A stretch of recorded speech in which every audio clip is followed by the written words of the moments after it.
The 2023 NFL Draft for the Philadelphia Eagles is over with. Now it's time to get into the undrafted free agent pool, which I'm pretty excited for. And the Eagles have done a pretty good job over the years with getting an undrafted free agent that really has produced for the Eagles, whether it's just special teams or maybe has had a chance in this offense, which is actually kind of crazy.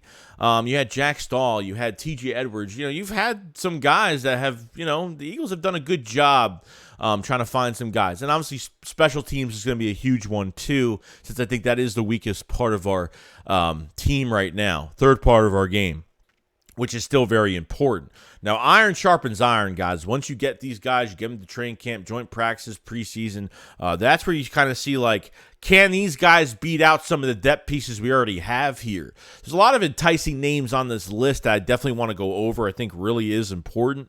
So let's go over all the news. Ready to go. Because I've seen enough horror movies to know any weirdo wearing a mask is never friendly.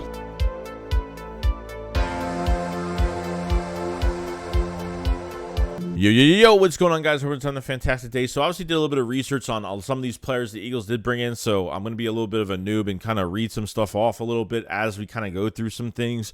But theoretically, they brought in now we're going to go to the receivers because they brought in a couple receivers that, big size receivers, bigger receivers, which is pretty good, over 6 feet tall, over 210 pounds. Jaden Hasselwood was the first one that I actually really liked. And, he's 6'2", 215, okay? Played with Jalen Hurts at Oklahoma. He played for Arkansas as well, played with Hurts and Calcaterra. Route running definitely needs to be a little bit better. The problem with him right now is really speed. There's not much speed there with him. Sometimes you get these bigger receivers, they just can't, they can have their most reliable hands. They can have a good catch radius, but the speed is very questionable. And going into the competition of the wide receiver core, you obviously signing behind Quez Watkins, A.J. Brown, Devontae Smith. You signed that receiver from the Falcons, which I thought was a nice little competition piece for Quez Watkins for this camp, especially for this year. I still think they'll actually use both players. Having Britton Covey, Devin Allen, guys that are just pure special teamers or really just haven't done anything at all. There's really nothing behind there. I don't know if Greg Ward is really still on the roster, but with Hasselwood, I think would give some nice competition. I want to see what he does. I mean, you got to put him in the camp and just see what he could do. It comes down to technique, really just his route running is just becoming a better route runner, technique in that. And, the biggest question with him has been his speed, which, hasn't been fantastic. He had 59 catches, 702 yards last season, 3 touchdowns. So glad they're bringing in more receivers. The more receivers, the merrier. I mean, I can't really complain about it with Jaden Hasselwood, which is interesting. Now, the top guy that the Eagles signed, I think he's the highest paid undrafted free agent, I think, of all of the NFL right now. I mean, I don't know. It might update later. He might not be later on. But for the Philadelphia Eagles, the highest paid wide receiver from Clemson, Joseph Ngata. Okay, 6'3", 224 pounds. I watched a lot of film on him, and man, this guy has yak. This guy has catch radius. This guy pinpoints the ball really well. He runs really smooth. He's a big guy, man. He really is. Joseph Ngata, 6'5", 224. That's a big receiver, man. 4 years with Clemson. Highest paid. Okay, the Eagles actually paid him $230,000. I think it was a $30,000 signing bonus, $200,000 guaranteed. He had his career high in catches, 41, receiving yards, 526, 2 touchdowns for Clemson last season. He gets really good separation. He's got long arms, got really good catch radius. Like I said, I love his play a lot. I can see why the Eagles really did like him. This is a guy that can really make the roster. This guy is really showing up. With a little bit of coaching under his belt in the NFL, you never know what you have here. You could have and it would be nice to have another backup big receiver, which we don't have behind A.J. Brown right now. And, a guy like this can come in, and get some snaps if he really has to, but to be a depth piece for the Eagles, this isn't a bad choice. Watch film on Joseph Ngata, man, because he gets separation. He uses that big body frame. You can really throw to him anywhere in the vicinity of him because he will catch everything coming his way. Really do like his play a lot. He's got a burst of speed, man. I don't know what he runs in that 40, but he's got a big burst of speed. Gets the separation nicely. So definitely like Joseph Ngata a lot. He is the highest paid guy on this team, and I think all of the league. They gave him a lot of money. Obviously, $230,000 doesn't seem a lot for an NFL player, but, for him, as a tryout or a guy that's just coming here to see if he could work out for the Eagles, I'm glad they brought in a couple receivers here. I think those are the only two receivers that the Eagles really aggressively went out and got. Obviously, one in Jaden Hasselwood that has a lot of, obviously, upside with playing with Jalen Hurts. So that's probably a big reason too. But with Joseph Ngata, you're getting a big receiver that, could do a little bit of everything. And, the passing game with him is fantastic. Does a really good job. So very excited for him and the receivers that they brought in. Fantastic signing. Absolutely loved it. Definitely watch. You're going to be very impressed with his tape. It's very good. Next on the list, I'm probably my second favorite player that's going to be coming here. Okay, Eli Ricks, an Alabama. We have another Alabama corner here. Okay, we have Josh Jobe on the roster right now, but Eli Ricks is another one that I really did like too. 6'2", 188 pounds, so a big corner here. Obviously, tall corner. Now, 4 starts, okay, between injuries in 21 and 22, that's really has, he's had a lot of injuries, unfortunately, the past couple years, okay. He allowed 0 touchdowns, okay, in coverage last season and 233 coverage snaps, which is pretty good. He spent 1 year at LSU. He transferred to Alabama. Oh, spent 2 years, 2 years at LSU, and then transferred to Alabama. He was projected as a 5th, 6th round pick this past year. But like I said, those injuries the past couple years, and he's got some long arms, man. This guy gets he knows how to break up passes, loves getting to the arms of the receiver. He does a really good job on doing that. So he's decisive. He'll jump the route if he has to. Ricks is good, man. It's really just depending on staying healthy. I want to see the back end of this corner group. I want to see competition in the back end of this corner group. Mario Goodrich, that they paid a lot of money last year to, didn't do nothing. Josh Jobe, it was just a pure special teamer. Okay, Alabama cornerback. Okay, Zach McPherson, 4th round pick out of Texas. I think I don't know if it was Texas or Texas A&M. I think it was Texas Tech. It was Texas Tech. To see more competition with some of these guys. I think Eli Ricks stays healthy and could show off right here. You could have a guy kicking some other guys out of this team. He could kick a couple corners out of this team, which would be interesting.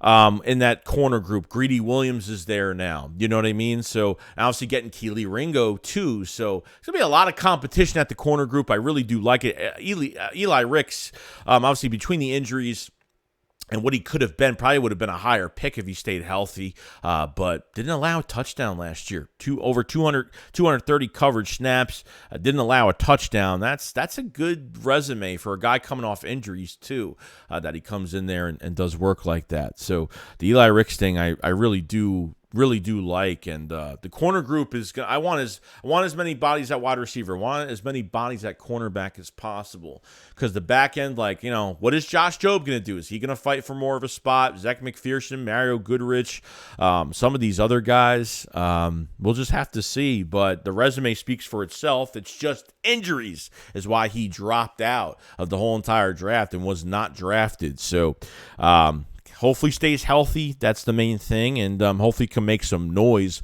for the Philadelphia Eagles. My third favorite player on this list, Trevor Reid, the offensive tackle from Louisville at 6'5", okay, 307.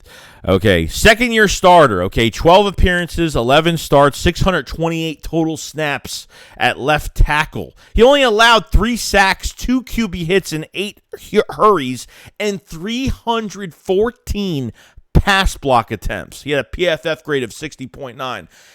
That's pretty good. That's pretty good. He might actually make the roster because really at the end of the day, you have tylersteen that you got in the mid-rounds, which I really did like that pick, the blindside left tackle for Bryce Young. And he's probably going to compete with Cam Jurgens. The Eagles and Nick Sirianni, he said that the right guard spot is pretty much open. He didn't guarantee the spot going to Cam Jurgens at all. So Cam Jurgens, or not even spoke about Cam Jurgens. He said that there's an open spot at right guard at least. Okay, now this is probably going to be your left tackle this is probably going to be your backup left tackle going further. Now, whatever Jeff Stoutland wants to do with him, I don't know. They might move him they might keep him at left tackle, left guard, maybe cross train at both positions here. But 628 total snaps, he only allowed 3 sacks and 314 pass block snaps. That's pretty good. That sounds like a big Jeff Stoutland signing right here. You know what I mean? So I don't know how his run blocking is, but obviously they want to make sure he's, maybe I don't know the run blocking at all. I only read on the pass blocking as of right now. But yeah, this guy, 6'5", 307. That's a big man right there. So I think you need more depth because obviously having now tylersteen and Jack Driscoll is just not enough. Dillard's not here anymore, so you kind of need that backup left tackle. Maybe, like I said, they will maybe cross-train him left tackle, left guard. Maybe. I don't know. But I think maybe as for right now, it'll just be left tackle, which is pretty good. So having a backup left tackle, you never know when you're going to need one. If Milana's going to stay out a game or two or something like that, knock on wood. But third best player in the undrafted list, I gotta say it's got to be Trevor Reid from Louisville. This is a good pickup. I think has a lot of promise. I think he's gonna make the team because there's not much depth. Like I said, I think when you see the probably the most less position we have on offense and defense with the most less depth that we have is probably offensive line. There's really nothing behind our starters right now. There's really nothing there. Driscoll now getting Driscoll and obviously Steen and now getting Trevor Reid, which is awesome. So I think this is going to be I think he's going to make the team. I think he's just going to make it because we have nothing there. But I think there's promise. I think there's actual promise here that he could be maybe a future starter. Who knows? But I like to see how Jeff Stoutland uses him and if he maybe cross trains him to the left side. You know what I mean? You got Steen. Tylersteen could play left tackle, right tackle, and his physicality traits can. He could play right guard and compete for that spot against Cam Jurgens if that's where they think he's going to go. So very excited about Trevor Reid in the future here. Next on the list is Legatron, bro. We got Legatron. T.Y. Zentner. Okay, 11. He's a kicker and a punter. He was 11 for field goals. Now I don't think we're trying to replace our kicker right now because I think he's doing a great job. But there were some videos that surfaced here. The Eagles did bring him in for camp. This guy has a leg on him. I don't know how far that punt was. There were some videos that came out yesterday on Zentner, and I was amazed on his punts. His punts were going inside the 5, bouncing out of bounds. He was punting everything and bouncing inside the 10-yard line on the other side of the field, and he's got good accuracy with his leg. He's obviously, I don't know if it's more, with punters, I don't really know if it's more of a you obviously don't want to punt middle of the field. You want to punt to the left. You want to punt to the right. You want to get it as close to the end zone as possible, but obviously getting it inside the 5, inside the 10, and getting that ball out of bounds and getting good field position for your defense, which is a great thing. But he's got a leg on him, guys. This guy, obviously, Aaron Sipos, get out of here. That other guy we had, the Texans veteran punter that we had for the playoffs, horrible. We need a new punter. I think the Eagles actually tried to go after Jake Bailey in free agency, if you guys didn't remember. In free agency, they actually tried going after another punter, and he signed to another team. So this is another area where they could take advantage of the undrafted free agent pool and go get a future punter. This isn't a big deal, guys. I think they could find someone that's significantly a lot better than Aaron Sipos, and I think they're going to find their guy here. I think the Eagles are going to have a new punter very soon. So very excited about him.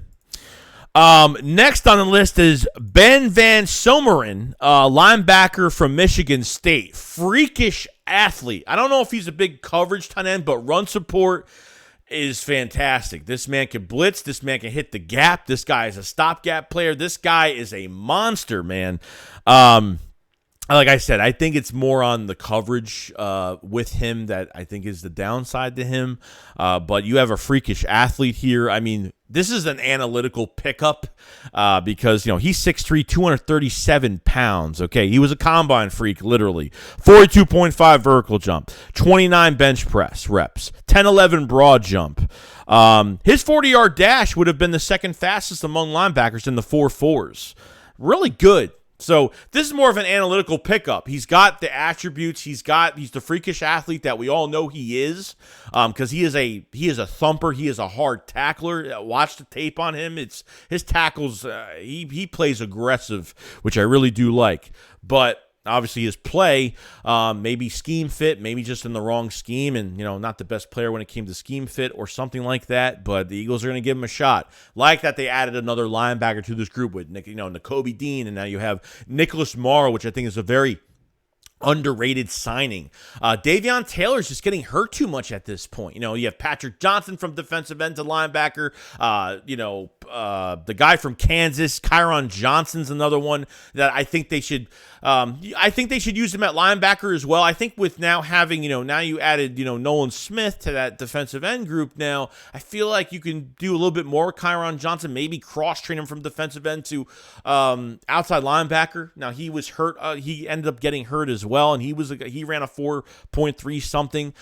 So the linebacker spot, I definitely think it needs more competition, bringing a guy like Ben Van Someren, I'm trying to say his name right, not trying to mess it up. He's just an analytical pickup for the Eagles. He was a freak athlete at the combine, and I mean, like I said, there's nothing promising here. Like, you could have the best combine in the world, but if you're not a scheme fit, you can't play ball. Depending on the position you're playing, all these attributes aren't going to mean anything if you're not smart and can't play. You know what I mean? So, like I said, the freakish athlete, analytical guy that they picked up, and a lot of Eagles fans are kind of raving about him right now. So, interesting enough, I want to see what he does here, which would be pretty cool. You have Mekhi Garner from LSU, cornerback, 6'2", 212 pounds. Okay. Mekhi Garner had another guy with a really good combine, a very athletic, 38-inch jump at the combine. Just another body, really not much more information. Obviously, I think this is just another body to throw in there, just for competition at cornerback, just throwing another body in there as well. So I'm not making too much about Mekhi Garner right now, but just another big corner. I like that they're taking these bigger cornerbacks, which I really do like, because I think Eli Ricks is obviously a big name, for the Eagles, especially a guy that didn't give up any touchdowns last year. And Garner's just another guy for competition. And who knows? You never know. Like, is Zach McPherson going to go down? Josh Jobe isn't going to play well. You never know with some of these other guys. These guys can come in and start beating out some of the guys we've had on the roster the past, depth-wise for the cornerback room the past couple of years. So there's a big chance there. So just another depth piece for the Eagles. Eagles apparently like him a lot. A lengthy cornerback, which is great. Brady Russell is another one here. I'm really confused. Like, this guy, Brady Russell, 6'3", 250 pounds from Colorado. Okay, 6'3", 250. Okay, I don't know how fast he is. So he is actually the nephew. I mean, I'm not even lying about this. He is actually the nephew of Eagles senior personnel executive, Matt Russell. Now, as a senior, he had 25 catches for 307 yards. He was a fifth-year senior in 22 with played in 11 games, 20 catches, 153 yards, 7.7 yards a catch. So not much of a productive year for him. I don't know if this is just a favor or is this guy actually really good? I don't know, but more competition for that tight end group with Jack Stahl, Grant Calcaterra. They put the exclusive tender, I think the exclusive rights tender, I think on Tyree Jackson. I think that's, or the exclusive rights tag on Tyree Jackson. And Tyree Jackson is obviously, he's like 6'7", bigger tight end, but obviously, he's been hurt. He's getting hurt constantly. The guy can't stand up straight still. So bringing more competition to the tight end group is interesting. I thought they would have drafted a guy this year in the late rounds. I was kind of surprised they didn't. Because I was looking for Darnell Washington or something. I thought the Eagles had a chance to get him in this draft. A Georgia guy, I know. But I figured they were going to pick up another guy here. But I don't know if this is more of a favor or is this guy actually going to bring something to this tight end group. I don't know. I'm not really sure. I mean, a family member that's, I don't know, somebody pulled for his son to get drafted, at least to get drafted to the Eagles, or an undrafted guy to get signed by the Eagles. I don't know, maybe a favor for his son, for the father. I don't know. I don't know what's going on here with that group. So it should be pretty cool to see what happens there. Because I actually like Calcaterra a lot. I mean, besides Dallas Goedert, Calcaterra, I think, has an overall time between blocking, speed, yak yards. He could do all of it. Jack Stahl is a bigger body, a little bit slower, can get separation, and, he's got reliable hands, a big body with reliable hands, which is nice. And both of them have done pretty good. So adding him to this group is a pretty good thing. So other than that, that's pretty much it. So realistically, when I look over this list, I like Joseph Ngata, I like Eli Ricks, I like Trevor Reid, Ben Van Simmeren, the linebacker that we got. I like those freakish athletes that you get. See what the Eagles can really mold him into in an offseason between training camp, mini camp, and all that great stuff, joint practices and preseason. It's pretty cool. It's pretty exciting. I'm actually pretty pumped for it. There's a few guys here. There might be a name here that I'm really not talking about that maybe is going to make a big jump, maybe get a lot of attention. But I like this. I really like this group of guys. There's going to be a lot more than this, but these are the guys that, the first 8, 9 guys, 10 guys I want to kind of go over. But Joseph Ngata being the highest paid receiver, the Eagles feel really good. Check his tape. He's got yak. He's got, as a possession receiver, really good, really fast, has grit to him, which I really like. And Eli Ricks is, a guy that's had a lot of injuries in the past couple years at Alabama. But when he shows out as a shutdown. And I'm not saying he's going to be a shutdown or anything, but, in the college ranks, pretty good. And in the NFL, we're going to see what he beats out and, the rest of these cornerbacks, which I think is pretty cool. And obviously getting Legatron, new punter, kicker, new punter. His leg is amazing. Can't wait to see what he could do. And obviously adding more to your offensive line with Trevor Reid. Just amazing. 314 pass block attempts, only giving up 3 sacks. It's pretty damn good at the end of the day with the offensive line. I think theoretically he will make the team immediately. I think he will make the team. That's just me, because there's really no depth at offensive line. There's not much there right now. So, other than that, guys, that's pretty much it. Let me know what you guys think about the list of undrafted free agents so far. Your favorites. Who do you think will make it or give some good competition, or who do you think is going to lose out on some jobs here? Well, we'll see. We'll see for depth, but there might be a name here that pops out during mini camp and training camp and all that shit from these off-season workouts and stuff. So it's. These are the undrafted pool is actually very exciting. The draft's exciting, but this undrafted pool, guys, don't think that this is nothing. Like, the Eagles have hit on picks here. They've hit on guys that they've brought in, so you never know what could happen here. Iron sharpens iron. Let's do it up. And I'll see you guys on the next one. You guys have a fantastic day. SHAKESQUAD up, follows 5. Peace out, guys. Peace.